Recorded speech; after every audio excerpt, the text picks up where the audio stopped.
এগো পয়গম্বর আমার বন্ধু বান্ধবদেরকে সন্ধ্যার সময় তাদের আব্বা আয়েশা কোলে নিয়ে যায়, তাদেরকে চুমু খায়, তাদেরকে বাড়িতে নিয়ে যায়। কারো আম্মু আয়েশা তাদেরকে বাড়িতে নিয়ে যায়। ওগো নবীজি আমাকে কেউ নিতে আসে না গো নবী। আল্লাহর পয়গম্বর সন্তানের কথা শুনিয়া চোখের পানি আটকে রাখতে পারলেন না, কারণ আমার নবীও এতিম ছিলেন, ঠিক কিনা বলেন? এ মুসলমান, আমার নবীও এতিম ছিলেন। নবীর বয়স মাত্র 6 বছর, আল্লাহর পয়গম্বর বয়স মাত্র কয় বছর? আরো জোরে বলেন, কয় বছর? এ মুসলমান, যিনি এতিম তিনি ইতিমের দরদ বোঝে, যার বাবা নাই সে বাবা হারার ব্যথা বোঝে, যার মা নাই তো সে মা হারার ব্যথা বোঝে, ঠিক কিনা বলেন? আল্লাহর পয়গম্বরের বয়স মাত্র 6 বছর। আল্লাহর পয়গম্বর রহমাতুল লিল আলামিন একদিন রাস্তার মধ্যে দাঁড়ায় দাঁড়ায় কান্না করছে। দেখে যে সবার ছেলেদের বাবা আসে, কিন্তু নবীজির বাবা আসে না। এই দিকে নবী কান্না করতে আসেন, ওই দিকে হযরতে আমিনা আলাইহিস সালাতু ওয়াস সালাম মুহাম্মদ নবীকে খুঁজে বেড়ায়। সন্ধ্যা ঘনিয়ে আসছে, আল্লাহর পয়গম্বর আম্মা জান সন্তানকে খোঁজার জন্য ঘর থেকে বের হয়ে গেছে, পাগল পাড়া হয়ে গেছে। আমার মুহাম্মদ কোথায়, আমার এতিম সন্তানটা কোথায়? আল্লাহর পয়গম্বর আম্মা জান খোঁজা বেড়াইতেছেন আমাকে নেওয়ার জন্যে। জন্মের পরে কোনোদিন আমার আব্বা আসে নাই, বন্ধু বান্ধবদের আব্বা আয়েশা তাদেরকে নিয়ে যায়, আজ পর্যন্ত আমার আব্বা মাকে নিতে আসলো না। ওগো মা, আমার আব্বা কোথায়, আমার আব্বা কোথায়? হযরতে আমিনা আলাইহিস সালাম ডাকতা বলে, মুহাম্মদ কি করে তোমাকে বোঝাবো? এ মুহাম্মদ, তোমার বাবা ব্যবসার কাজে বের হয়েছিলেন, রাস্তার মধ্যে মালাকুল মউত এসে যায়, হায়াত শেষ যেখানে ইন্তেকাল করেছেন ওই জায়গাতে দাফন করে দেওয়া হয়। এমনি করে নবীজি ডাকতা বলে, মা আমার বাবাকে আমি দেখতে পারলাম না, অন্তত আমার আব্বার কবরটা দেখার ব্যবস্থা করে দাও। এ মুসলমান ইমানদার আল্লাহর গোলাম, আল্লাহর পয়গম্বর আম্মা জান নবীজিকে বাড়িতে নিয়ে যায়। বাড়িতে নিয়ে যাওয়ার পরে আব্দুল মুত্তালিব নবীর দাদাকে ডেকে বলেন, আপনার নাতি আপনার সন্তানকে দেখতে চাই, আপনার সন্তান তো দুনিয়াতে নাই, তার কবরটার কাছেও যেতে চাই, কবরটা দেখতে চাই। আব্দুল মুত্তালিব ডাকদা বলে, উম্মে আইমান যাও যাও, আমার নাতি মুহাম্মদ এবং আমেনাকে নিয়ে তুমি রওনা করে দাও। এ মুসলমান ইমানদার আল্লাহর গোলাম, হযরতে আমিনা আলাইহিস সালাতু ওয়াস সালাম, উম্মে আইমান এবং বিশ্ব নবী রাহমাতুল লিল আলামিন তিনজনে মিলে রওনা করলেন। আল্লাহর পয়গম্বর সাল্লাল্লাহু আলাইহি ওয়াসাল্লামের বাবার কবর কাছে যাওয়ার পরে আল্লাহর পয়গম্বর সাল্লাল্লাহু আলাইহি ওয়াসাল্লাম বাবার কবর পাশে দৌড়তে নামে গেলেন। ও যানবাহন থেকে বাবার কবরের মধ্যে নামলেন, নামার পরে এমন করে কান্না শুরু করলেন। বাবার কবরে যখন কান্না শুরু করে দিলেন রে মুসলমান, এমনি করে আল্লাহ পাক রব্বুল আলামিন তো আল্লাহ তাআলা জিবরাইলকে পাঠিয়ে দিলেন। আল্লাহ তাআলা জিবরাইলকে পাঠিয়ে দিয়ে বললেন, যাও জিবরাইল, আমার মুহাম্মদ গিয়ে বলো তাড়াতাড়ি করে কান্না বন্ধ করে দিতে। মুহাম্মদের কান্না আমি আল্লাহ বরদাস্ত করতে পারি না। জিবরাইল যাও, মুহাম্মদকে গিয়ে বলো কান্না বন্ধ করে দিতে। মুহাম্মদকে গিয়ে বলো মুহাম্মদের কান্না আসমান জমিন বরদাস্ত করতে পারতেছে না। আরশে আল ইসলাম ফি কুল্লি মাকানি ওয়া জামান والصلاة والسلام على أشرف الأنبياء محمد وعلى آله وصحبه ما دامت المروان ونشهد أن لا إله إلا الله وحده لا شريك له ونشهد أن محمدًا عبده ورسوله صلى الله تعالى عليه وعلى آله وأصحابه ما دامت المروان أما بعد فأعوذ بالله من الشيطان الرجيم بسم الله الرحمن الرحيم ووصينا الإنسان بوالديه إحسانا حملته أمه كرها ووضعته كرها وحمله وفصاله 30 شهرا صدق الله مولانا العظيم وصدق رسوله النبي الأمي الكريم ونحن على ذلك من الشاهدين والشاكرين والحمد لله رب العالمين وقال رسول الله صلى الله عليه وسلم عن أبي هريرة رضي الله تعالى عنه جاء رجل إلى رسول الله صلى الله عليه وسلم قال يا رسول الله من أحق بحسن صحابتي قال أمك قال ثم من قال أمك قال ثم من قال أمك قال ثم من قال أبوك رواه البخاري أو كما قال عليه الصلاة والسلام সকলে আমরা মহব্বতের সাথে নবীর শানে একটু দরুদ শরীফ পড়ি সাল্লাল্লাহু আলা মুহাম্মাদ সাল্লাল্লাহু وسلم صلى الله على محمد صلى الله عليه وسلم إلهي دام مجدك أسنبي की अश्क दे जिंदगी की कामयाबी जिस नबी की प्यार में ला इलाहा इल्लल्लाह जोरे जोरे ला इलाहा इल्लल्लाह ला इलाहा इल्लल्लाह ला इलाहा इल्लल्लाह ला इलाहा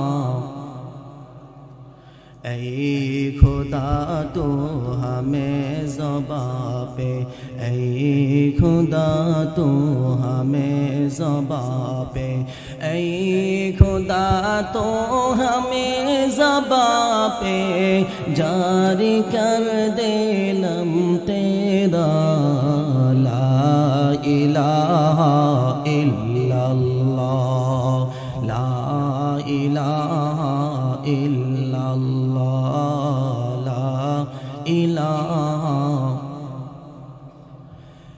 আসমানের মালিক যেই আল্লাহ, জমিনের মালিক সেই আল্লাহ। আসমানের মালিক যেই আল্লাহ, জমিনের মালিক সেই আল্লাহ। হায়াতের মালিক যে আল্লাহ, মৌতের মালিক সেই আল্লাহ। লা ইলাহা ইল্লাল্লাহ, লা ইলাহা ইল্লাল্লাহ, লা ইলাহা ইল্লাল্লাহ, লা ইলাহা ইল্লাল্লাহ, লা ইলাহা ইল্লাল্লাহ, মুহাম্মাদুর রাসূলুল্লাহ সাল্লাল্লাহু আলাইহি ওয়াসাল্লাম, সাল্লাল্লাহু আলাইহি ওয়াসাল্লাম। ভরাডোল দারুল কোরআন মহিলা মাদ্রাসা, ইতিমখানা ও এলাকাবাসীর যৌথ উদ্যোগে ইসলামী মহাসম্মেলনের মহতি জলসার সম্মানিত সভাপতি সাহেব, বীর মুক্তিযোদ্ধা আলহাজ মোহাম্মদ গিয়াসউদ্দিন গোলাপ, সহসভাপতি হযরত মাওলানা মুফতি ফয়জুল্লাহ শাহজাহান, দিগার হযরত উলামায়ে কেরাম, আমার সামনে উপস্থিত আছেন দিন দরদি মুসলিম ভাইরা, পর্দার আড়ালের সম্মানিত শ্রদ্ধেয় মা ও বোনেরা, মহান আল্লাহ পাক রব্বুল আলামিনের দরবারে শুকরিয়া জ্ঞাপন করছি যে মহান রব্বে করিম আমাদেরকে সুস্থতার সাথে দুনিয়ার জায় জামালা থেকে মুক্ত করে দ্বীনি একটি পরিবেশে আসার বসার, হযরতে উলামায়ে কেরামের জবান থেকে কোরআন হাদিসের আলোচনা শোনার সুযোগ করে দিয়েছেন। সেই জন্য সকলে বলি আলহামদুলিল্লাহ।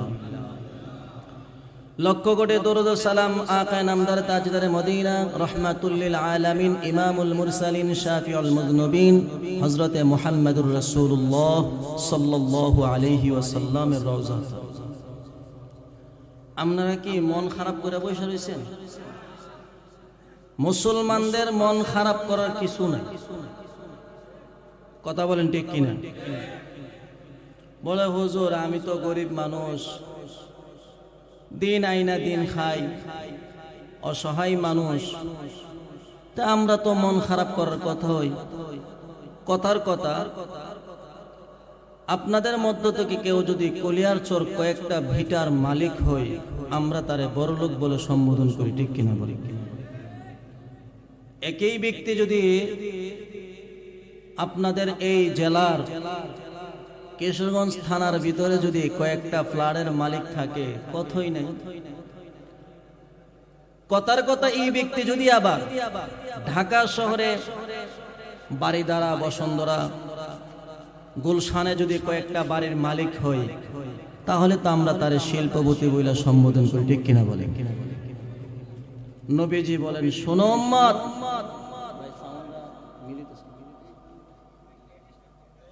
সাউন্ডটা মিলিতেছে না,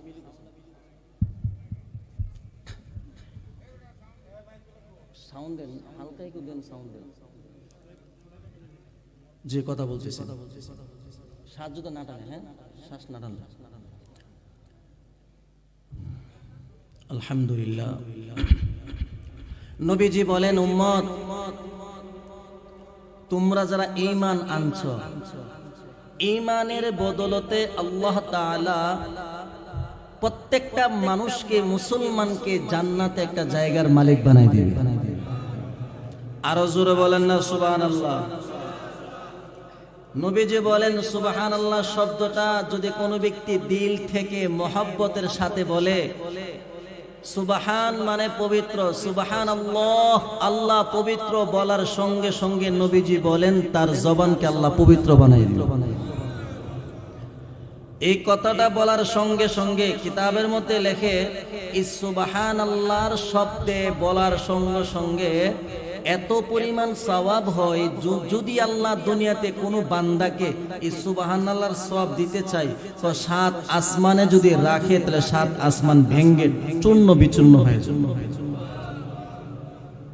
নবীজি বলেন ঈমান আনার বদলতে আল্লাহ পাক রব্বুল আলামিন ওই ঈমানদারকে ঈমানের বদলতে জান্নাতে একটা জায়গা দিবেন। ওই জায়গাটার দাম কত জানেন? আমরা কেন খুশি? খায়া না খাইয়া আমরা খুশি কেন? নবীজি বলে উম্মত শোনো, ঈমান আনার বদলতে জান্নাতে আল্লাহ যে জায়গাটা দিয়েছেন ওই জায়গাটার দাম কেমন শোনো। একটা তরবারি 4 আঙ্গুল হয়, চওড়া হয়, পাশনা হয়, লম্বাটা 2 থেকে 3 হাত লম্বা হবে। জান্নাতের ওই জায়গাতে যদি একটা তরবারি রেখে দেওয়া হয়, ওই তরবার নিচের জায়গাটার দাম এমন, ওই পৃথিবীকে যদি 10 বার বিক্রি করে তারপরেও জান্নাতের তরবারির সমপরিমাণ জায়গার মূল্য হবে না। মন খারাপ করার কিছু আছে? তাহলে আমরা ওই জান্নাতের জায়গার মালিক হয়ে গেছি। আরো জোরে বলেন না সুবহানাল্লাহ। আপনাদের সম্মুখে আমি পবিত্র কুরআনুল কারীমের সূরাতুল আহকাফের 15 নম্বর আয়াত তেলাওয়াত করেছি। বুখারী শরীফের 5971 নম্বর হাদিস পাঠ করেছি। আল্লাহ তাআলা আমাকে যতগুলো কথা বলবো প্রত্যেকটা কথা যেন কোরআন হাদিসের আলোকে বলতে পারি, আমলের নিয়তে বলতে পারি এবং আমলের নিয়তে শুনতে পারি। আল্লাহ সবাইকে তৌফিক দান করে, সকলে বলি আমিন। আমার আজকে তিলাওয়াতকৃত আয়াতে আল্লাহ পাক রব্বুল আলামিন মাতা পিতার সাথে সদয় ব্যবহার করার নির্দেশ দিচ্ছে।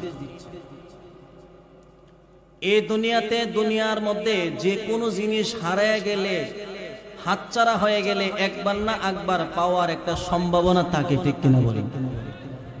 কিন্তু যার মা দুনিয়ার থেকে একবার বিদায় হয়ে গেছে, বলেন তো দেখি পৃথিবীর কোথাও গেলে তার মা খুঁজে পাবেনি?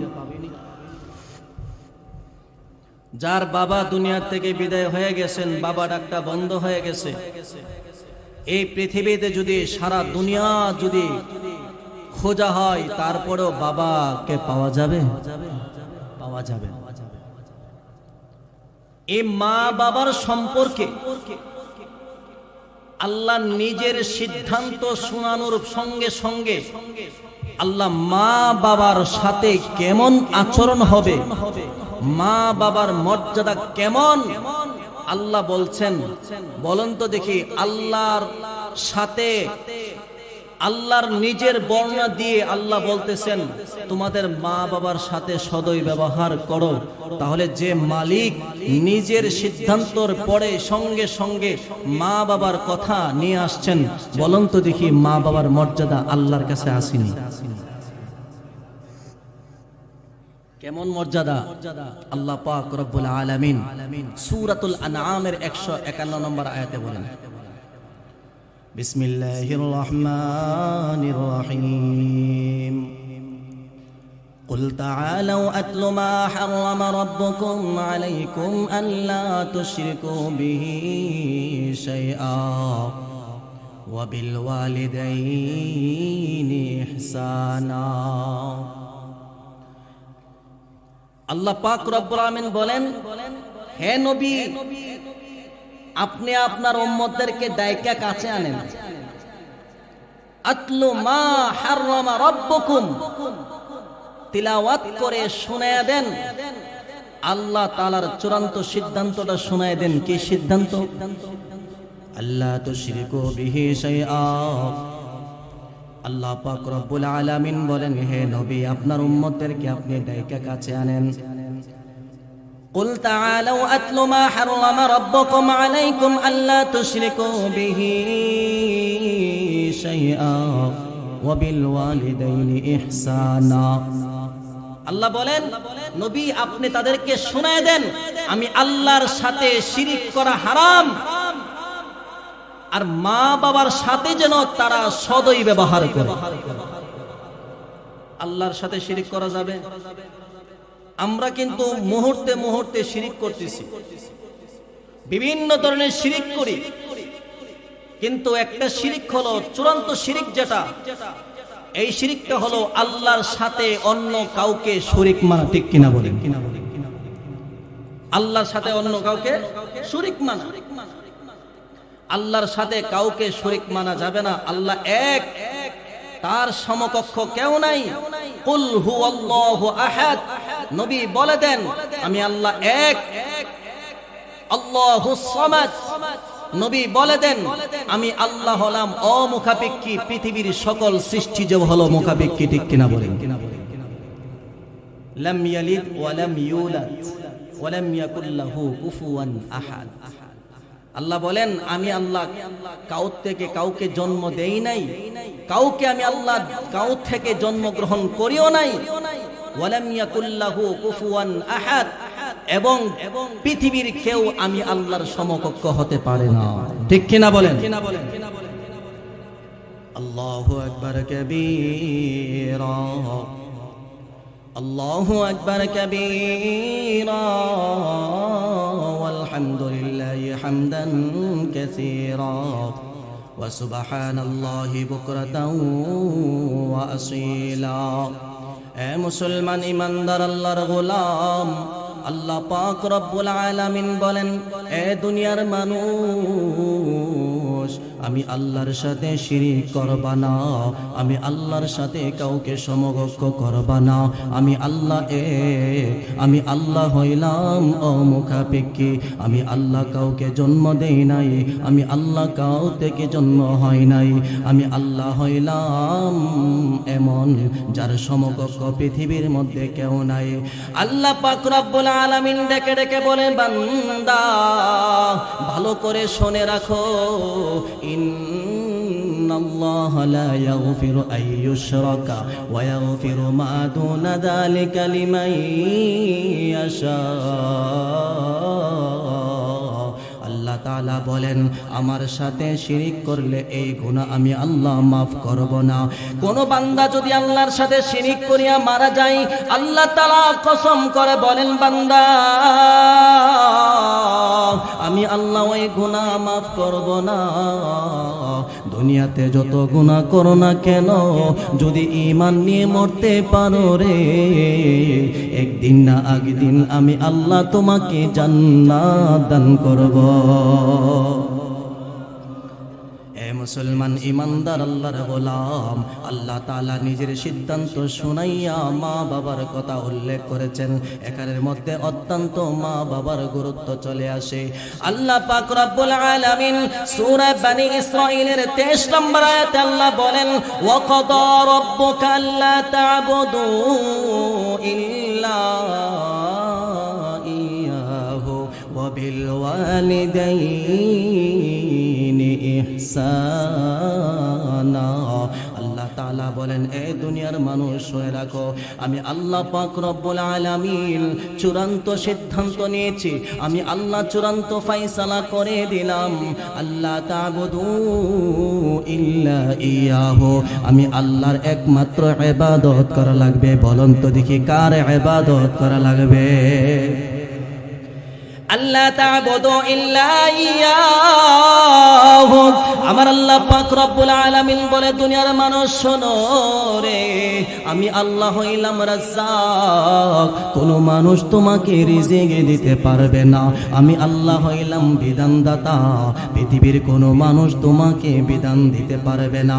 এ মুসলমান লক্ষ্য করে দেখুন না, একটুখানি লক্ষ্য করে দেখুন, একটা মোবাইল যখন বানাইলো, ওই মোবাইলের সাথে একটা ক্যাটালগ আছে, কোন বলেন আছে কিনা?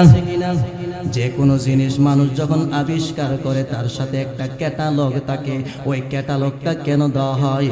কারণ হইল এইটা দেখা দেখা ব্যবহার করবে, তাহলে জিনিসটা ব্যবহারযোগ্য থাকবে, ব্যবহার করলে সঠিকভাবে ব্যবহার করা যাবে। এ মুসলমান লক্ষ্য করে শুনুন, আমার আল্লাহ পাক রব্বুল আলামিন এই দুনিয়াতে আমাদেরকে বানাইয়া কেমনে চললে আমরা নেক কাজ করতে পারবো, কেমনে চললে এই জিন্দেগিটা সফল হবে, কেমনে চললে কোন আমল করলে মৃত্যুর সময় আসানের সাথে মৃত্যু হবে, কেমনে চললে কবর আযাব থেকে মুক্তি পাবো, কেমনে চললে আমরা হাসর মিজান ফুলসিরাতে পার হতে পারবো, কিভাবে চললে জান্নাতে যাওয়া যাবে, ওই বিষয়টা বুঝায় দেওয়ার জন্য আল্লাহ তাআলা কোরআন নাজিল করেছেন, ঠিক কিনা বলেন?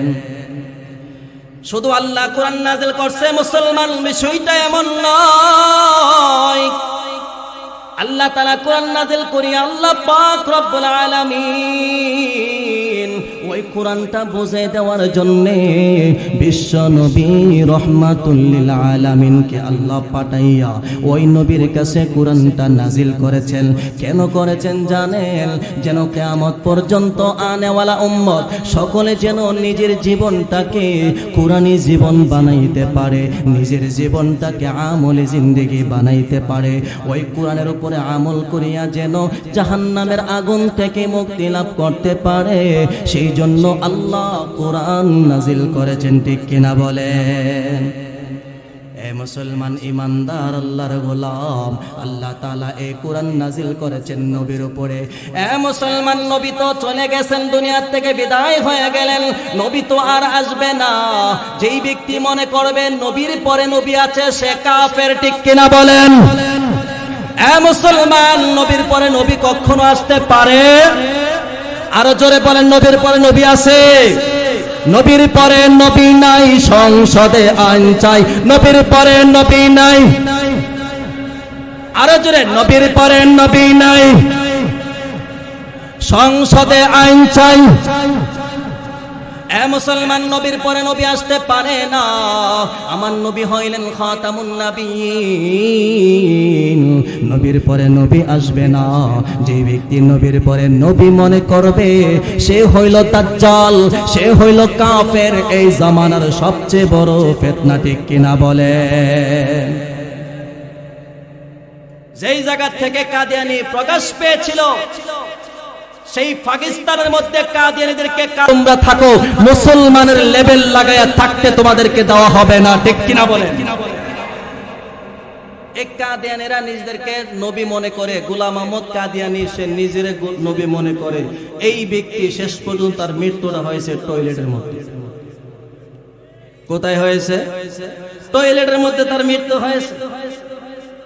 নবীর পরে নবী নাই, এই নিয়ে আমাদের অনেক মিটিং মিছিল সমাবেশ হচ্ছে, কিন্তু সরকারের এখনো পর্যন্ত বোধগম্য হয় না। আমরা বলে দিতে চাই, সরকার তুমি যদি বাংলার জমিনে সুষ্ঠুভাবে দেশ পরিচালনা করতে চাও তাহলে কাদিয়ানীদেরকে কাফের ঘোষণা করতে হবে।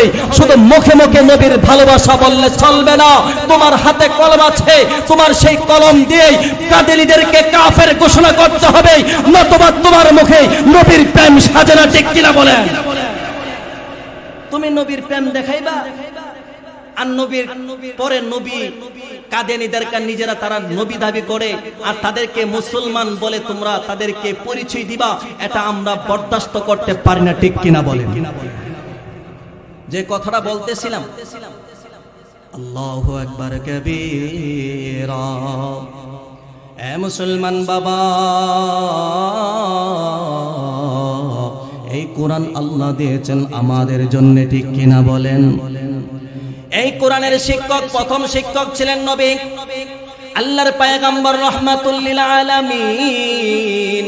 দুনিয়া থেকে বিদায় হওয়ার পর নবীজি দুনিয়া থাকা অবস্থায় আসহাবে সুফফা নামক একটা মাদ্রাসা করেছিলেন, যেই মাদ্রাসার মধ্যে সাহাবায়ে কেরাম লেখাপড়া করতেন, যেই মাদ্রাসার মধ্যে সাহাবায়ে কেরাম কোরআন হাদিস শিখতেন। ওই আসহাবে সুফফা যেই মাদ্রাসাটা নবী করেছিলেন, তারই ধারাবাহিকতায় আজও পর্যন্ত বাংলার জমিনে মাদ্রাসা আছে, ঠিক কিনা বলেন? এ মুসলমান, নুরুল উলুম মাদ্রাসা, এই মাদ্রাসা, এই সমস্ত মাদ্রাসার প্রতিষ্ঠাতা স্বয়ং নবী, ঠিক কিনা বলেন? মদিনাতে নবী সর্বপ্রথম যে মাদ্রাসা করছিলেন, দেখেন আমাদের আরবি মাদ্রাসা, যেই মাদ্রাসায় কোরআন শিক্ষা দেওয়া হয়, হাদিস শিক্ষা দেওয়া হয়, ইসলাম শিক্ষা দেওয়া হয়, ওই মাদ্রাসার প্রতিষ্ঠাতা স্বয়ং নবী মুহাম্মদুর রাসূলুল্লাহ সাল্লাল্লাহু আলাইহি ওয়াসাল্লাম। আজও পর্যন্ত এই ধারাবাহিক চলে আসছে। আপনাদের এই দারুল কুরআন মহিলা মাদ্রাসা ইতিমখানা, এই মাদ্রাসায় কি শিক্ষা দেওয়া হয়? কথা বলেন, কি শিক্ষা দেওয়া হয়? কুরআন। কি শিক্ষা দেওয়া হয়? নবীর হাদিস, মাসলা মাসাইল শিক্ষা দেওয়া হয়। কেমনে পড়লে, কেমনে জানলে, কেমনে আমল করলে, জেনে বুঝে কেমনে আমল করলে পরকালে নাজাত পাওয়া যাবে, দুনিয়াতে সফল, পরকালে সফল হওয়া যাবে, জান্নাতে আল্লাহর দিদার নসিব করা যাবে। এই শিক্ষাটাই এই দারুল কুরআন মহিলা মাদ্রাসায় দেওয়া হয়। ঠিক কিনা? মুসলমান আল্লাহর গোলাম, আপনাদের সম্মুখে আমি বলতেছিলাম, আল্লাহ পাক রব্বুল আলামিন বলেন, ওয়া কাদা রাব্বুকা আল্লা তা'বুদু ইল্লা ইয়াহু ওয়া বিল ওয়ালিদাইনি ইহসানা। আল্লাহ তাআলা বলেন, আমি আল্লাহ চূড়ান্ত সিদ্ধান্ত দিলাম, আমি আল্লাহ চূড়ান্ত ফয়সালা করলাম, একমাত্র আমি আল্লাহর ইবাদত করা লাগবে। আল্লাহর ইবাদতের পাশাপাশি আল্লাহ বলে দিয়েছেন, ওয়া বিল ওয়ালিদাইনি ইহসানা। আল্লাহ বলেন, তোমার আব্বা আম্মার সাথে সদয় ব্যবহার করবা। আল্লাহ পাক রব্বুল আলামিন সূরাতুল বাকারার 83 নম্বর আয়াতের মধ্যে আল্লাহ বলেন, ওয়া ইযা আখাযনা মিসাকা বানি ইসরাঈলা লা তা'বুদু ইল্লাল্লাহ ওয়া বিল ওয়ালিদাইনি ইহসানা ওয়া যিল কুরবা ওয়াল ইয়াতামা ওয়াল মাসাকিন ওয়া কুলু লিন-নাসি হুসনা ওয়া আকিমুস সালাতা ওয়া আতুজ যাকাত। এ মুসলমান বাবারা, পর্দার আড়ালের মা গো, মনের কান দিয়ে শুনবেন, আমার আল্লাহ পাক রব্বুল আলামিন সূরাতুল বাকারার 83 নম্বর আয়াতে বলেন, আল্লাহ পাক রব্বুল আলামিন বলেন, وَإِذْ أَخَذْنَا مِيثَاقَ بَنِي إِسْرَائِيلَ। আল্লাহ তাআলা বলেন, আমি বনি ইসরাইল থেকে ওয়াদা নিয়েছি, লা তা'বুদু ইল্লাল্লাহ, কারো ইবাদত করা যাবে না, একমাত্র কার ইবাদত করা লাগবে। এরপরে আল্লাহ বলেন, ওয়া বিল ওয়ালিদাইনি ইহসানা। আল্লাহ তাআলা বলেন, এরপরে আল্লাহ সঙ্গে সঙ্গে বলেন, মা বাবার সাথে সদয় ব্যবহার করো। এক নম্বরে আল্লাহ বলেন, একমাত্র আমি আল্লাহর ইবাদত করা লাগবে। 2 নম্বরে আল্লাহ বলেন, মা বাবার সাথে সদয় ব্যবহার করবা। 3 নম্বরে আল্লাহ বলেন, ওয়াদিল কুরবা, নিকটতম আত্মীয় স্বজন যারা আছেন তাদের সাথে সুন্দর ব্যবহার করো। এ মুসলমান, নিকটবর্তী আত্মীয় কে হতে পারে? মুসলমান, আমার বাবার ভাই চাচা হলো আমার নিকট আত্মীয়, আমার বাবার বোন ফুফু হলো নিকট আত্মীয়। ঠিক কিনা বলেন? আমার বাবার দাদা, আমার বাবা, আমার দাদা, দাদা হলো নিকটতম আত্মীয়। আমার দাদু আছেন, আমার নানা আছেন, আমার নানু আছেন, মার ভাই, মার বোন, মার মা বাবা, আমার স্ত্রীর ভাই বোন, আমার স্ত্রীর মা বাবা তথা শ্বশুর শাশুড়ি, এরা হলো নিকটতম আত্মীয়, এদের সাথে ভালো ব্যবহার করো। এরপরে আল্লাহ বলেন, ওয়াবিল ওয়ালি ওয়াদিল কুরবা, নিকটতম আত্মীয় স্বজনের সাথে ভালো ব্যবহার করবা। এ মুসলমান, লক্ষ্য করে দেখবেন, আজকাল অনেক মানুষ আছে যারা বোনের সম্পদ মাইরা খায়, যারা বোনের সম্পদ ঠিক মতে আদায় করে না। ঠিক কিনা বলেন? আপনার এলাকায় মনে নাই, তাও থাকতে পারে না, আছে। এ মুসলমান, দেখবেন অনেক মানুষ আছে নিজের আত্মীয়, নিজের চাচা, নিজের ভাইয়ের সম্পদ চাচ্ছে আত্মসাৎ করে ফেলে। ঠিক কিনা বলেন?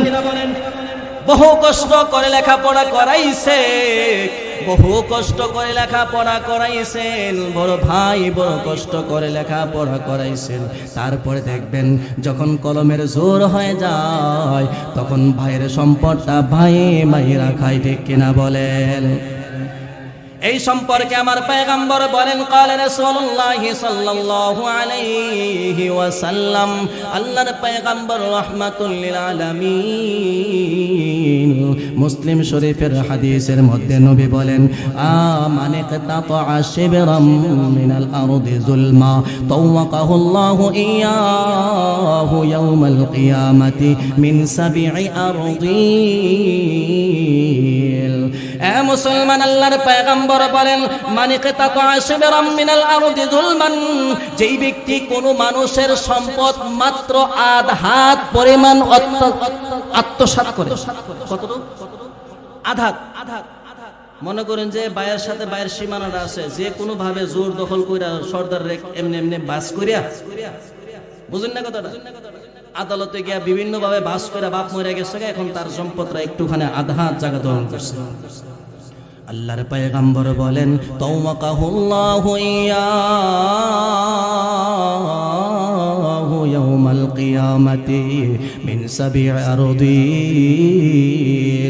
আল্লাহর পয়গম্বর বলেন উম্মত, তুমি যে আধাত পরিমাণ জায়গা দখল করে খাইছো, হাসরের ময়দানে 7 তপকার জমিনের মাটি বিড়ি বানাইয়া তোমার গলার মধ্যে পেঁচিয়ে দেওয়া হবে। নাউজুবিল্লাহ বলবেন না? হাসর ময়দানে 7 তপকার জমিনের 7 তপকা পরে পর্যন্ত মাটি বেড়ি বানাইয়া তার গলার মধ্যে ঝুলিয়ে দেওয়া হবে। সেই মাটি নিয়ে সে হাসর ময়দানে দৌড়তে থাকবে। মানুষ দেখলেই বুঝবে এই বাটপাটটা দুনিয়ার মধ্যে তার মেধা দিয়া, তার কলমের জোর দিয়া, টাকার মাধ্যমে, ক্ষমতার মাধ্যমে, সন্তানের জোরের মাধ্যমে ভাইয়ের সম্পদ, বোনের সম্পদ, আত্মীয় স্বজনের সম্পদ মাইরা খাইছে। কথা বলেন ঠিক কিনা? এগুলোর থেকে বাঁচতে।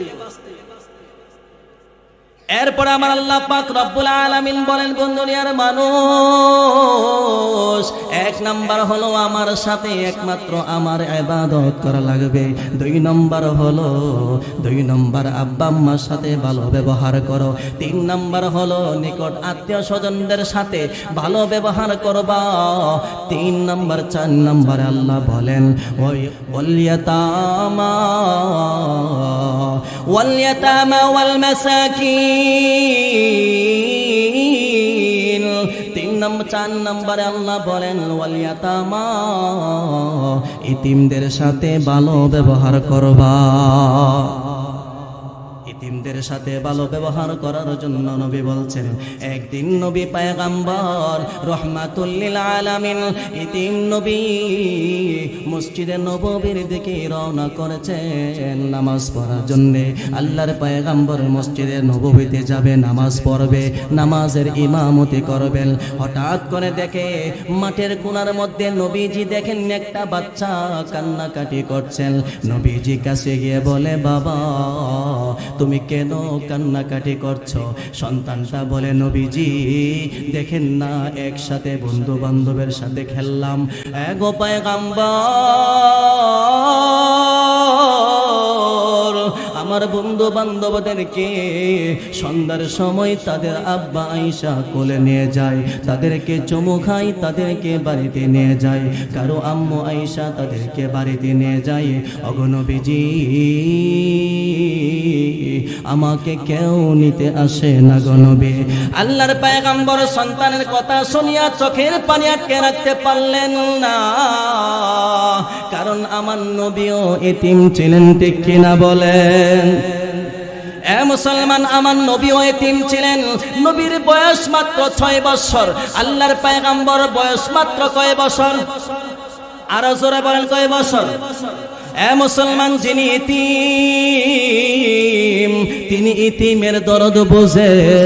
যার বাবা নাই সে বাবা হারার ব্যথা বোঝে, যার মা নাই সে মা হারার ব্যথা বোঝে, ঠিক কিনা বলেন? আল্লাহর পয়গম্বরের বয়স মাত্র 6 বছর। আল্লাহর পয়গম্বর রহমাতুল লিল আলামিন একদিন রাস্তার মধ্যে দাঁড়ায় দাঁড়ায় কান্না করছে। দেখে যে সবার ছেলেদের বাবা আসে, কিন্তু নবীজির বাবা আসে না। এই দিকে নবী কান্না করতে আসেন, ওই দিকে হযরতে আমিনা আলাইহিস সালাতু ওয়াস সালাম মুহাম্মদ নবীকে খুঁজে বেড়ায়। সন্ধ্যা ঘনিয়ে আসছে, আল্লাহর পয়গম্বর আম্মা জান সন্তানকে খোঁজার জন্য ঘর থেকে বের হয়ে গেছে। পাগল পাড়া হয়ে গেছে, আমার মুহাম্মদ কোথায়,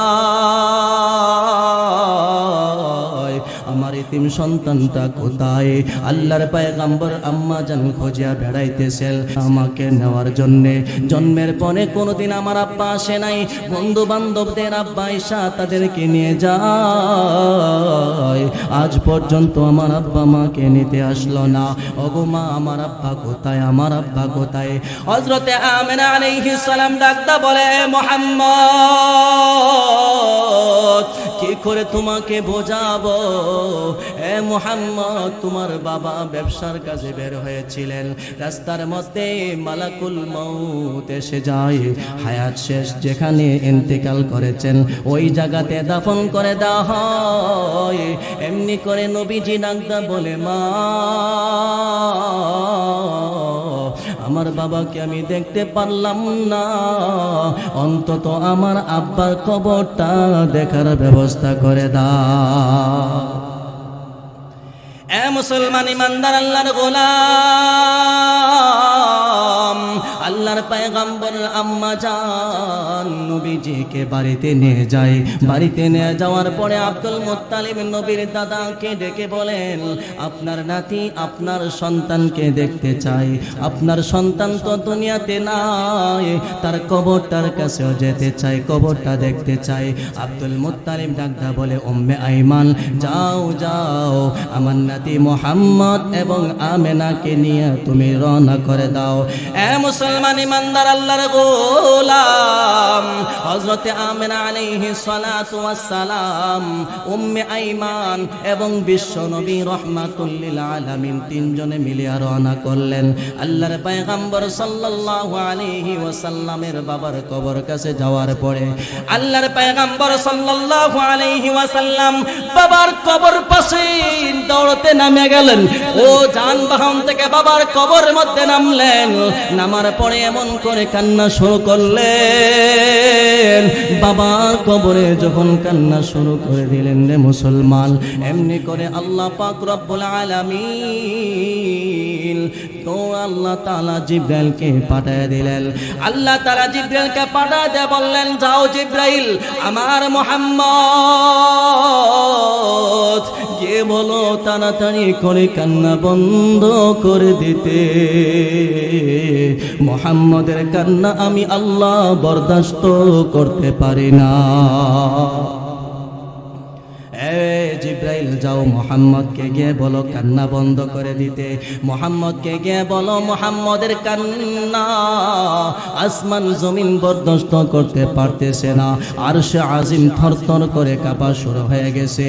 আল্লাহর নবী সনবে রাহমাতুল লিল আলামিনের কানে যখন হযরতে জিব্রাইল বলে দিল, মুহাম্মদ আমার আল্লাহ তাআলা বলে দিয়েছেন কান্না বন্ধ করে দাও, আল্লাহর নবী কান্না বন্ধ করে দিয়েছেন। এবার বাবার কবরটা জিয়ারত করে নবী রওনা করেছেন, চলে যাবেন। ও তিনজন চরের মধ্যে উঠলেন, সফর করতে আসে।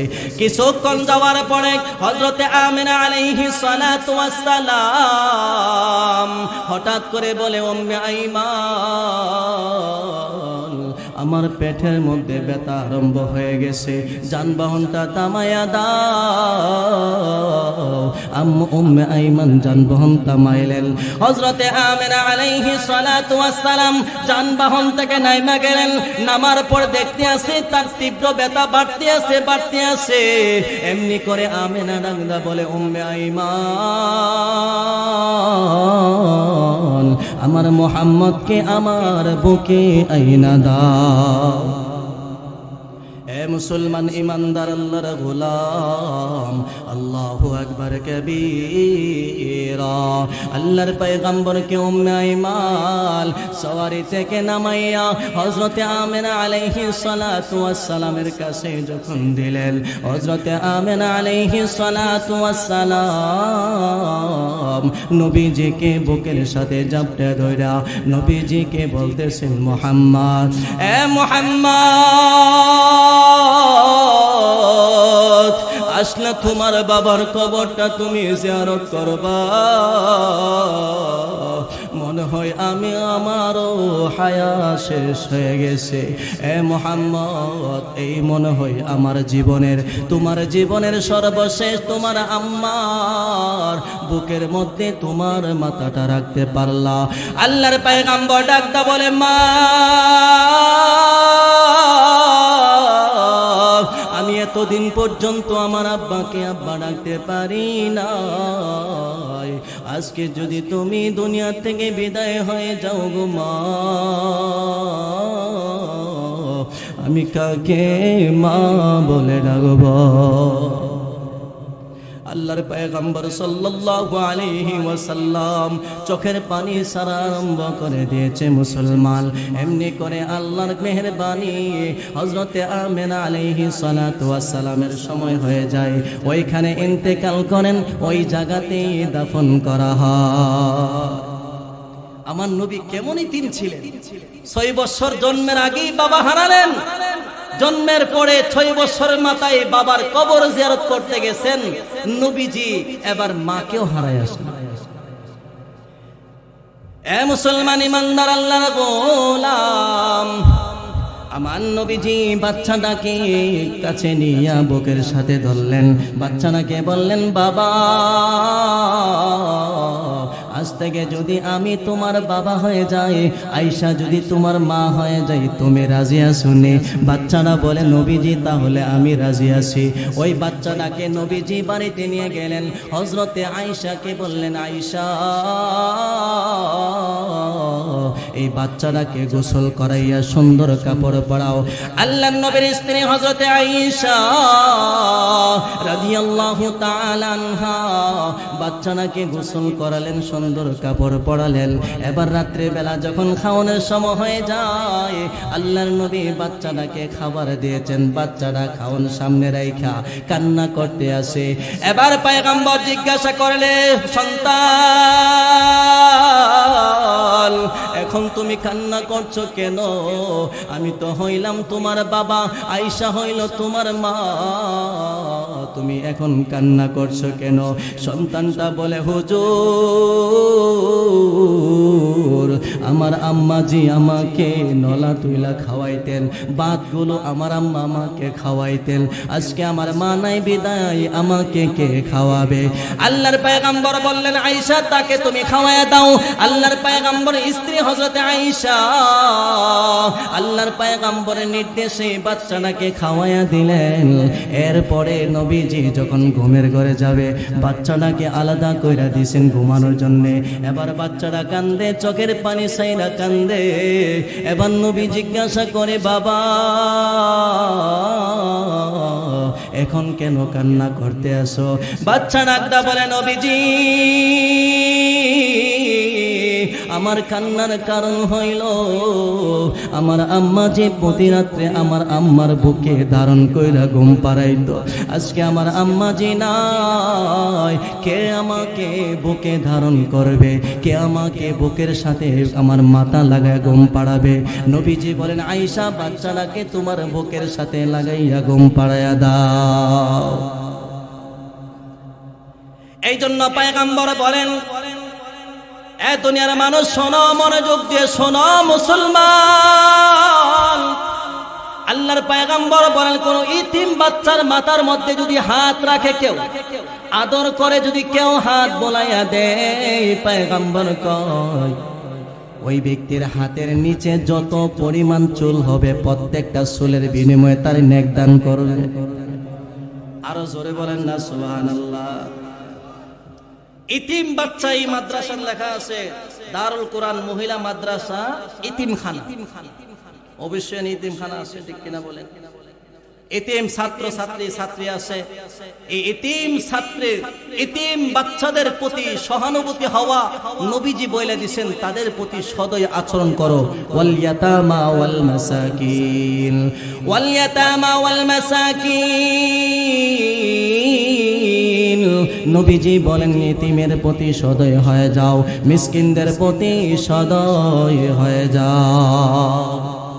এতিম মিসকিনের প্রতি সদয় হও, হলে কি হবে? নবীজি বলেন শুনে রাখো, এতিম মিসকিনদের প্রতি যদি সদয় হতে পারো, আমি নবীর সাথে জান্নাতে থাকতে পারবো। ইমামে আযম ইমাম আবু হানিফা রাহমাতুল্লাহি আলাইহির ছাত্র আব্দুল্লাহ ইবনে মুবারক রাহমাতুল্লাহি আলাইহি, যিনি ইমাম আবু হানিফা রাহমাতুল্লাহির কাছে লেখাপড়া করেছেন, যেই যুগে উনি বেঁচে ছিলেন ওই সময় ইমাম আবু হানিফা দুনিয়াতে নেই, আবু ইউসুফ, ইমাম মুহাম্মদ কেউ দুনিয়াতে বেঁচে নেই। ওই যুগের শ্রেষ্ঠ মুহাদ্দিস মুফতি ছিলেন আব্দুল্লাহ ইবনে মুবারক রাহমাতুল্লাহি আলাইহি, মুহাদ্দিস। কত বড় বুজুর্গ! জীবনীতে লেখেন তিনি যখন ঘুমাইতেন সঙ্গে সঙ্গে নবীর জিয়ারত হয়ে যেত। সুবহানাল্লাহ বলেন, নবীর জিয়ারত হয়ে যেত। যখন ঘুমাইতেন নবীর জিয়ারত হয়। কেমন বুজুর্গ ছিলেন, কেমন আল্লাহ ওয়ালা ছিলেন। হাজী এমদাদুল্লাহ মুহাজিরে মক্কি রাহমাতুল্লাহি আলাইহি, চিশতিয়া তরিকার বড় একজন বুজুর্গ। ওনার জীবনীতে লেখেন তিনি চোখটা বন্ধ করতে দেরি হতো, নবীর জিয়ারত হইতে দেরি হইতে। একদিন আব্দুল্লাহ ইবনে মুবারক রাহমাতুল্লাহি আলাইহিকে নবী স্বপ্নে দেখাইতেছে, আব্দুল্লাহ ইবনে মুবারক, অমুক এলাকাতে একজন ব্যক্তি আছে, তার নাম হলো আব্রাহাম। ইব্রাহিম না আব্রাহাম? আব্রাহাম। ওই আব্রাহাম যেই ব্যক্তি, এই ব্যক্তিকে সুসংবাদটা শোনায় দাও যে তার হাসর হবে, তার জান্নাত হবে আমি নবীর কাছে। আরো জোরে বলেন না সুবহানাল্লাহ। তার জান্নাত কোথায় হবে? নবীর সাথে। পরের দিন আব্দুল্লাহ ইবনে মুবারক রাহমাতুল্লাহি আলাইহি রওনা করলেন। এই সংবাদ শুনছেন, নবী বলছেন আর দেরি করা যায় না। আব্দুল্লাহ ইবনে মুবারক রাহমাতুল্লাহি আলাইহি পরের দিন সকালবেলা রওনা করেছেন। ছাত্র তো সারা পৃথিবীতে আনাচে কানাচে লক্ষ লক্ষ ছাত্র যার ছিল, তিনি হলেন আব্দুল্লাহ ইবনে মুবারক। যখন শুনতে পাচ্ছেন যে আমাদের উস্তাদ জি আসতেছেন, শত শত ছাত্র ওই এলাকাতে জড়ো হয়ে গেছে। যাওয়ার পরে বলতেছেন, হুজুর হঠাৎ করে আপনি আমাদের এই এলাকায় আসলেন, ব্যাপারটা কি? আব্দুল্লাহ ইবনে মুবারক রাহমাতুল্লাহ বলতেছেন, আচ্ছা তোমাদের এই এলাকাতে একজন ব্যক্তি আছে, তার নাম হলো আব্রাহাম, তারে চিনুনি? লোকেরা বলতেছেন, ছাত্র বলতেছেন, হুজুর কোন কি চিনি না? মানে এই ব্যক্তি এমন একজন ব্যক্তি যার কাছে মানুষ কোনো আবেদন নিয়ে গেলে সে ফিরে দেয় না, সে দান খয়রাতের মধ্যে সবার শীর্ষে, সে একজন জমিদার। এখান থেকে থাকালে চোখের দৃষ্টি সীমা পর্যন্ত তার সম্পদ। এইভাবে যখন বলতেছেন, তার প্রশংসা করার পরে বলে, হুজুর বিষয় কিন্তু আরেকটা আছে। কি? এই লোক কিন্তু মুসলমান না, সে হলো মাজুসি, সে হলো অগ্নি পূজারক। আব্দুল্লাহ ইবনে মুবারক রাহমাতুল্লাহি আলাইহির মাথার উপরে আসমানটা ভাঙে বসে।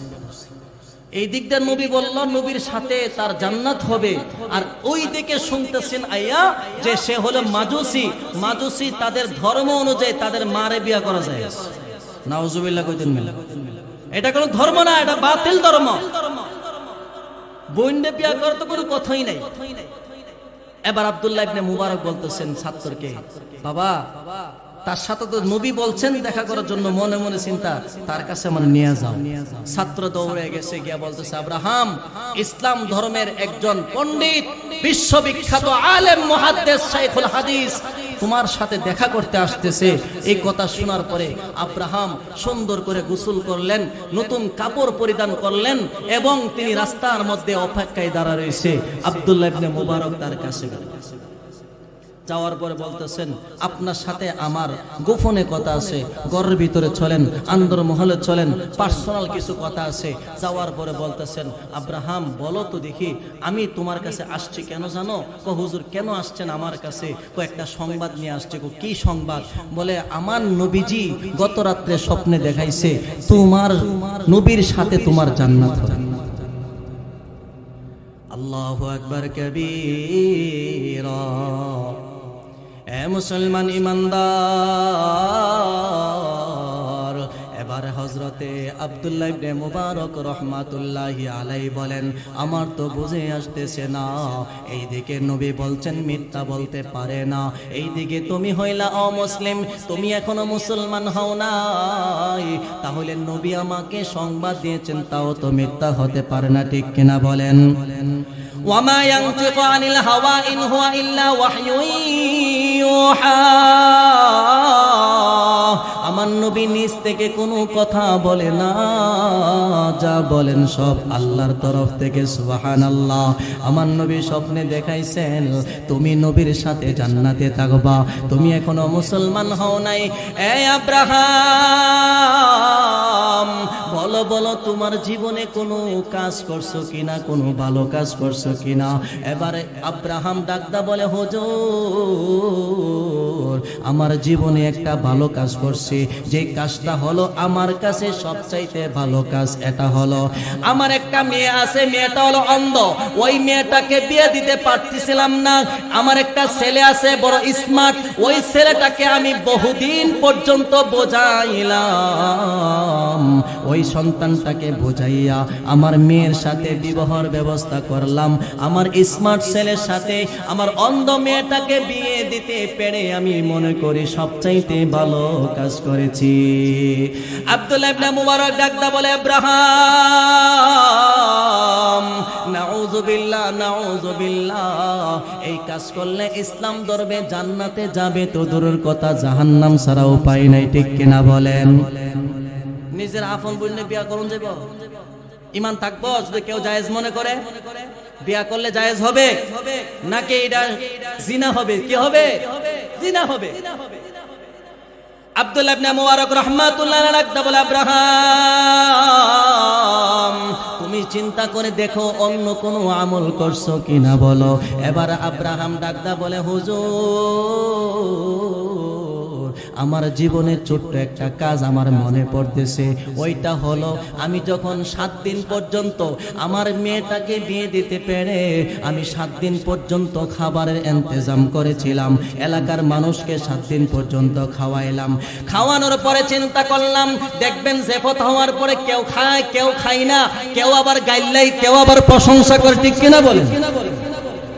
হুজুরকে বলতেছেন হুজুর আমার ওই মেয়েটাকে বিয়ে দিতে পেরে 7 দিন পর্যন্ত আমি খাবারের ব্যবস্থা করলাম। আমার এলাকার মধ্যে আমি একদিন বের হইলাম দেখার জন্য শোনার জন্য মানুষ খাইয়া সন্তুষ্ট আছে কিনা, মানুষ আমার প্রশংসা করে না বদনাম করে, এইভাবে আমি ঘুরতেছিলাম। হঠাৎ করে 2টা বাচ্চার কান্নার আওয়াজ শুনতে পাই। এবার আব্রাহাম বলেন হুজুর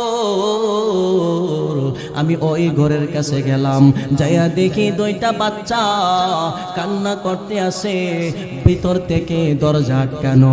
আমি দরজার মধ্যে নক করলাম, ভিতর থেকে একজন মহিলা বলল কে? সে বলল আমি আব্রাহাম।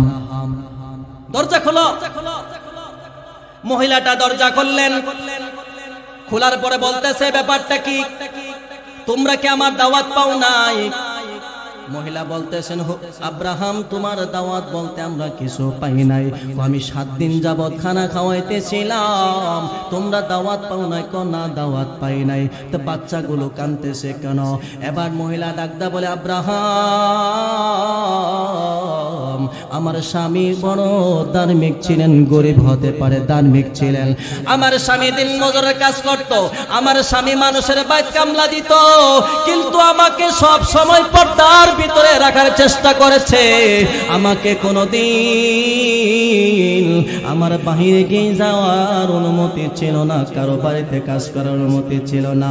কিছুদিন আগে আমার স্বামী ইন্তেকাল করে। আমার স্বামী ইন্তেকাল করার পরে আমার সমস্ত সম্পদ শেষ হয়ে যায়। আমার সম্পদ বলে কিছু নাই। আমার এলাকার মানুষেরা আমাকে খানা আইনা দিত, কিন্তু কয়েকদিন যাবত মানুষ আইনা খাবার দেয় না, কারণ তারাই তো আব্রাহামের বাড়িতে দাওয়াত খায়। এরা তো দাওয়াত খায়, তারা কি আইনা খানা দিবে? এবার বলতেছে আব্রাহাম, আমার সন্তানগুলো কয়েকদিন যাবত খানার সাথে কোনো সাক্ষাৎ নাই, ক্ষুধার যন্ত্রণায় ছটফট করতে আসে। আমি দরজা খুলি না, কেন জানুনি? যদি দরজা খুইলা দে সন্তানগুলো খাবারের জন্য এদিক সেদিক চলে যাবে। আমার সন্তানদেরকে আমি আটকে রাখতে পারবো না, আর মা হিসাবে সহ্য করতে পারছি না। এই জন্য আমার দরজাটা আটকাই আমি দরজার সামনে দাঁড়ায় রয়েছি। এমনি করে আব্রাহাম বললেন, আয় হায়, যেই মানুষের জন্য খাবার করলাম ওই মানুষটা আসলে পাই নাই। এবার আব্রাহাম দৌড়াইয়া বাড়িতে যায়। বাড়িতে গিয়ে তিনি টাকা পয়সা খাবার দাবার নিয়ে আসলেন, আইনা ওই ঘরের মধ্যে রাখলো, আর বলে দিল, শোনো মা শোনো, আজ থেকে তোমাদের বরণ পোষণের দায়িত্ব আমার। ওই সময় আব্রাহাম বলে, হুজুর, পাশে একটা মেয়ে ছিল 10 বছরের মেয়েটা, ওই মেয়েটা হাতটা বাড়াইয়া লম্বা সূরা কোনো দোয়া করে নাই, একটা দোয়া করেছিলেন, মালিক, যে ব্যক্তি আমাদেরকে এতিম হিসাবে খাবারটাই না দিল, এ মালিক, যিনি আমাদেরকে খাবারটা দিয়েছেন গো আল্লাহ, আল্লাহ তোমার কাছে ফরিয়াদ, তুমি তো বলেছো ইতিমের দোয়া তুমি ফিরিয়ে দাও না। এ মালিক, তোমার কাছে একটাই ফরিয়াদ, এ মালিক, যিনি আমাদেরকে খাবার দিয়েছেন, আমাদেরকে দায়িত্ব নিয়েছেন, ওই ব্যক্তিকে আপনি নবীর সাথে জান্নাত দান করিও। ইব্রাহিম হযরত আব্দুল্লাহ ইবনে মুবারক বলেন, সারছে আব্রাহাম আর বলতে হবে না, ওই এতিম বাচ্চার দোয়া আল্লাহ কবুল করে নিয়েছে। আমার বুঝে আসছে। এবার হযরত আব্দুল্লাহ ইবনে মুবারক রাহমাতুল্লাহি আলাইহি আব্রাহামের থেকে বিদায় নেওয়ার সময় ডাক কই, আব্রাহাম, আমি তোমার বাড়ি থেকে চলে যাচ্ছি। এবার আব্রাহাম ডাক কই, আব্দুল্লাহ ইবনে মুবারক, কোথায় চলে যাচ্ছেন? আমাকে জাহান্নামে রাইখা আপনি চলে যাবেন? এটা হতে পারে না। আপনি আমাকে এই মুহূর্তে আমার গলার মধ্যে কালিমার মালা পরিয়ে দেন, লা ইলাহা ইল্লাল্লাহু মুহাম্মাদুর রাসূলুল্লাহ সাল্লাল্লাহু আলাইহি ওয়াসাল্লাম। এ মুসলমান, ইতিমের প্রতি সদয় হয়ে যাও। আল্লাহ 1 নম্বরে বলেন, আমার ইবাদত করো, শিরক করবা না, একমাত্র আমার ইবাদত করা লাগবে। 2 নম্বরে আল্লাহ বলেন, মা বাবার সাথে সদয় ব্যবহার করো। 3 নম্বরে আল্লাহ বলেন, হ্যাঁ, নিকটতম আত্মীয় স্বজনদের সাথে সদয় ব্যবহার করো। 4 নম্বরে আল্লাহ বলেন, ইতিমের সাথে ভালো ব্যবহার করো। 5 নম্বরে আল্লাহ বলেন, মিসকিনদের সাথে ভালো ব্যবহার করো। 6 নম্বরে আল্লাহ বলেন, ওয়াকুলু লিন-নাসি হুসনা, মানুষের সাথে সুন্দর আচরণ করো। সুবহানাল্লাহ। মানুষের সাথে সুন্দর আচরণ করা লাগবে নি? এটা কার নির্দেশ? কথা বলেন না কেন? কার নির্দেশ? আল্লাহর নির্দেশ। মানুষের সাথে সুন্দর ব্যবহার করা লাগবে। মক্কা বিজয়ের পরে, যখন মক্কা বিজয় হয়ে গেছে, একজন ইহুদি মহিলা গাট্টি গুট্টি গোল করছে, আর মক্কায় থাকা যাবে না, কারণ মুহাম্মদ মক্কা দখল করে ফেলছে। এই মুহূর্তে যদি থাকি, আমরা যে অত্যাচার এদের উপরে করছি, যদি এখন আমাদেরকে লাগালটা পাই না, তাহলে আমাদের উপরে সে অত্যাচার করবে। এই চিন্তা করে একজন বৃদ্ধা মহিলা তার গাট্টি গুট্টি গোল করছে। তার গাট্টি কি করলো? গোল করছে। সে কি করব? মক্কা থেকে বেরিয়ে যাবে। এমনি আল্লাহর নবী তার সামনে এসে বসছে। আল্লাহ নবী বলতেছেন, বৃদ্ধা মা, আপনি কোথায় যাবেন? আল্লাহু আকবার কবীরা। বৃদ্ধা মা ডাকদা বলে, যুবক, শুনেছি মক্কা নগরী মুহাম্মদ বিজয় করে ফেলেছেন। এ যুবক, শুনেছি মক্কা নগরী মুহাম্মদ দখল করে ফেলেছে। আমরা ইহুদি মুহাম্মদের উপরে, তার সাহাবাদের উপরে, মুসলমানদের উপরে এত পরিমাণ জুলুম অত্যাচার করেছিলাম। এখন যেহেতু তারা মক্কা বিজয় করে ফেলেছেন, এখন আমাদের উপরেও সেই জুলুমগুলো করবে। এই জন্য আমি গাড়ি নিয়ে মক্কা নগরী ত্যাগ করতেছি। আল্লাহর নবী রাহমাতুল লিল আলামিন বৃদ্ধা মাকে ডেকে বলে, বৃদ্ধা মা, আপনি এত বড় গাড়িটা নিয়ে যাইতে পারবেন না, আপনার গাড়িটা আমার কাছে দেন, আপনাকে পথটা আগাইয়া দেই। এবার বিশ্বনবী রাহমাতুল লিল আলামিন ওই বৃদ্ধা মার গাড়িটা সামনের দিকে নিয়ে যায়। সামনের দিকে যখন নিয়ে সর্বশেষ সীমানা পর্যন্ত নিলেন, এবার বৃদ্ধা মা ডাকদা বলে, যুবক, এত বড় কষ্ট করেছ, আমার গাড়িটা তুমি কাঁধে করে নিয়ে এসেছ। এই যুবক, তোমার পরিচয়টা অন্তত দিয়ে যাও। এবার বিশ্বনবী রাহমাতুল লিল আলামিন ডাকদা বলে, বৃদ্ধা মা, যার ভয়ে আপনি মক্কা নগরী ত্যাগ করছেন তিনি হচ্ছেন মুহাম্মদ, আমি হইলাম সেই মুহাম্মাদুর রাসূলুল্লাহ। ওই সময় বৃদ্ধা মা ডাকদা বলে, মুহাম্মদ,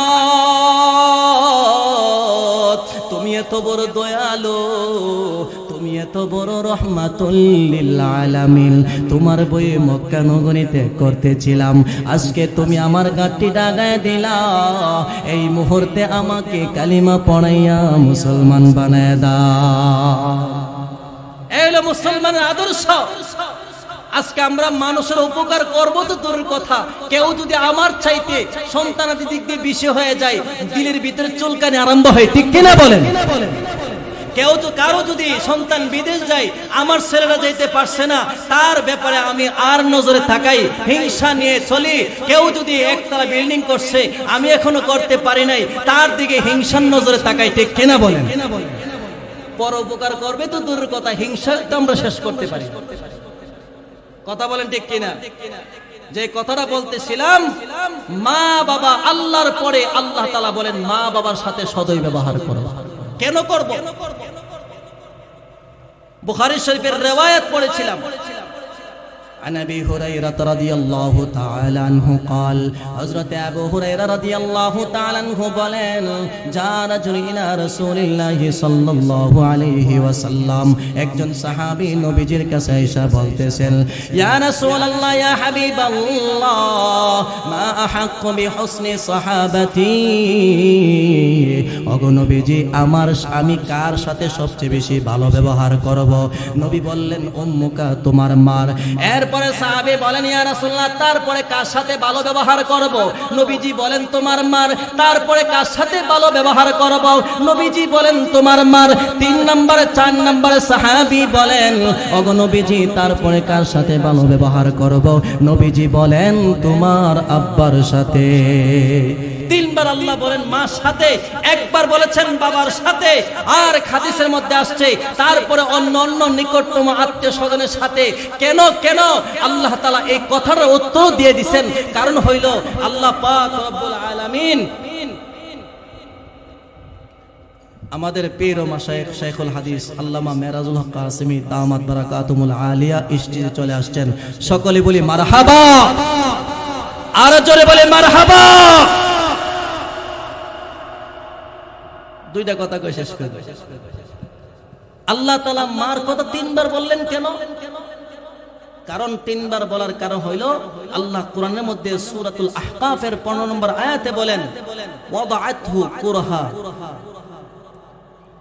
ওয়া হামলুহু ওয়া ওয়াসাইনাল ইনসানা বিওয়ালিদাইহি ইহসানা। আল্লাহ পাক রব্বুল আলামিন বলেন, তোমাদের মা বাবার সাথে সদয় ব্যবহার করো, কারণ এক নাম্বার কারণ হইল যে তোমার এই মা তিনবার, কেন আল্লাহ বলছেন এক নাম্বার কারণ হইল, এক নাম্বার মার কথা তিনবার বলার কারণ কি? এক, মা তোমাকে গর্ভ ধারণ করেছেন। দুই নম্বর হলো মা তোমাকে দুনিয়ার আলো দেখার ব্যবস্থা করে দিয়েছেন। তিন নাম্বার হলো এই মাই আমাকে দুধ পান করে জীবনটা বাঁচানোর ব্যবস্থা করছেন। ঠিক কিনা বলেন? এই তিন কারণে মার কথা বলছেন। নবীজি বলেন রিদর রব্বি ফি রিদল ওয়ালিদি ওয়া সাখাতুর রব্বি ফি সাখাতিল ওয়ালিদি। এই যুবক ভালো করে শোনো, আল্লাহর পয়গম্বর বলেন দুনিয়ার সমস্ত আমল করেছো, সব করতে পারো, যদি আব্বা আম্মা আমার আপনার প্রতি অসন্তুষ্ট থাকে, নবীজি বলেন আমি আল্লাহ নিজে তার প্রতি অসন্তুষ্ট। রিদর রব্বি ফি রিদর ওয়ালিদি, আল্লাহ সন্তুষ্ট ওই সন্তানের প্রতি যার প্রতি আব্বা আম্মা সন্তুষ্ট। ওয়া সাখাতুর রব্বি ফি সাখাতিল ওয়ালিদি, আল্লাহ তার প্রতি অসন্তুষ্ট যার প্রতি তার আব্বা আম্মা অসন্তুষ্ট। আজ থেকে আমরা মা বাবার সাথে কেউ যদি বেয়াদবি করেও থাকি, মাপ চেয়ে পায়ে ধরে মাপ চেয়ে ক্ষমা চেয়ে নিব ইনশাআল্লাহ। কারণ মা বাপ যদি অসন্তুষ্ট থাকে আর এই অবস্থায় মারা যায়, জাহান্নাম ছাড়া উপায় থাকবে না। ঠিক কিনা বলেন? হুজুর আইসা গেছে, আর কথা বলবো না, এখানে আমার কথা।